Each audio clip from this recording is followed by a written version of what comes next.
സമാധാന ചർച്ചകൾ മൂന്നാം ദിവസവും ധാരണയായില്ല. ഭീകരർക്ക് എല്ലാവിധ പിന്തുണയും നൽകുന്ന പാകിസ്ഥാൻ ഭീകരർക്ക് സംരക്ഷണം നൽകുന്നത് അംഗീകരിക്കില്ല എന്ന നിലപാടിലാണ്.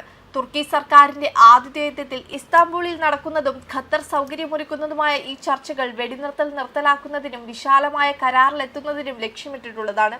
ഇസ്താംബൂളിലെ ചർച്ചകൾ ഇപ്പോഴും പുരോഗമിക്കുകയാണെന്നും ഇതുവരെ ഫലമൊന്നും പ്രഖ്യാപിച്ചിട്ടില്ലെന്നും അഫ്ഗാനിസ്ഥാനിലെ താലിബാൻ സർക്കാരിന്റെ മുഖ്യ വക്താവ് സബിഹുള്ള മുജാഹിദിനെ ഉദ്ധരിച്ച് അഫ്ഗാൻ മാധ്യമങ്ങൾ റിപ്പോർട്ട് ചെയ്തു. ചർച്ചകൾ നടന്നുകൊണ്ടിരിക്കുകയാണെന്ന് പാകിസ്ഥാൻ ഉദ്യോഗസ്ഥരും സ്ഥിരീകരിച്ചു. എന്നാൽ അഫ്ഗാൻ പ്രതിനിധി സംഘം കാബൂളിലെ അധികാരികളുമായി ആവർത്തിച്ച് കൂടിയാലോചിക്കുന്നുണ്ടെന്നും പാകിസ്ഥാൻ പ്രോത്സാഹനജനകമായ പ്രതികരണം ലഭിക്കുന്നില്ലെന്നും അസോസിയേറ്റ് പ്രസ് റിപ്പോർട്ട് ചെയ്തിട്ടുണ്ട്. അതേസമയം അതിർത്തിയിലെ ഏറ്റുമുട്ടലുകളെ തുടർന്ന് ഖത്തർ ആദ്യഘട്ട ചർച്ചകൾക്ക് ആതിഥേയത്വം വഹിച്ചതിനു ശേഷം ഒക്ടോബർ 19-നാണ് ഇരു രാജ്യങ്ങളും തമ്മിൽ വെടിനിർത്തൽ കരാറിൽ എത്തിച്ചേർന്നത്.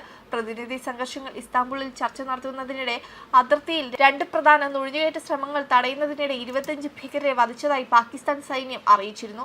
വെടിവയ്പിൽ 5 പാകിസ്ഥാൻ സൈനികർ കൊല്ലപ്പെട്ടതായും റിപ്പോർട്ടുണ്ട്. ഇസ്ലാമാബാദും കാബൂളും തമ്മിലുള്ള ഇപ്പോഴത്തെ ചർച്ചകൾ നടന്നത് മലേഷ്യയിലെ ആസിയാൻ ഉച്ചകോടിക്കിടെ സംസാരിച്ച US പ്രസിഡന്റ് ഡൊണാൾഡ് ട്രംപ് ഇരു അയൽക്കാർക്കുമിടയിലെ പ്രതിസന്ധി വളരെ വേഗത്തിൽ പരിഹരിക്കുമെന്ന് പ്രതിജ്ഞയെടുത്തതിന് തൊട്ടു പിന്നാലെയാണ്.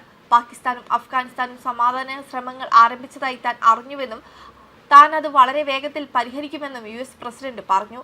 അഫ്ഗാൻ മണ്ണ് ഉപയോഗിച്ചാണ് അതിർത്തി കടന്ന് ആക്രമണങ്ങൾ നടത്താൻ തീവ്രവാദികളെ അഫ്ഗാനിസ്ഥാനിലെ താലിബാൻ ഭരണാധികാരികൾ അനുവദിക്കുന്നുവെന്ന് പാകിസ്ഥാൻ ആരോപിക്കുന്നു. എന്നാൽ കാബൂൾ ഈ ആരോപണങ്ങൾ നിഷേധിക്കുകയാണ്.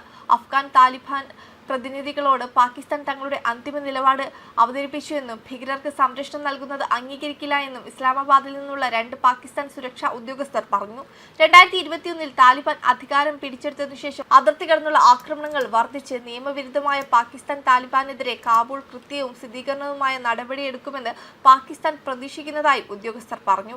ആതിഥേയരായ രാജ്യമെന്ന നിലയിൽ തുർക്കി ചർച്ചകളെ ഫലപ്രദവും ക്രിയാത്മകവും ലക്ഷ്യബോധമുള്ളതുമായി നിലനിർത്താൻ ശ്രമിക്കുകയാണെന്നും ഉദ്യോഗസ്ഥർ പറഞ്ഞു. അഫ്ഗാൻ മണ്ണിൽ നിന്ന് പാകിസ്ഥാൻ താലിബാൻ നടത്തിയ അതിർത്തി കടന്നുള്ള ആക്രമണങ്ങളെക്കുറിച്ച് പാകിസ്ഥാൻ അഫ്ഗാൻ പക്ഷവുമായി ശക്തമായ തെളിവുകൾ പങ്കുവച്ചിട്ടുണ്ടെന്നും അവർ കൂട്ടിച്ചേർത്തു. പാകിസ്ഥാൻ പ്രതിനിധി സംഘത്തിന്റെ നിലപാട് യുക്തിസഹവും ഉറച്ചതും സമാധാനത്തിന് അത്യന്താപേക്ഷിതവുമാണ്. ഉദ്യോഗസ്ഥരിൽ ഒരാൾ പറഞ്ഞതാണിത്. പാകിസ്ഥാൻ മുന്നോട്ട് വെച്ച ആവശ്യങ്ങൾ ന്യായവും യുക്തിസഹവുമാണ്.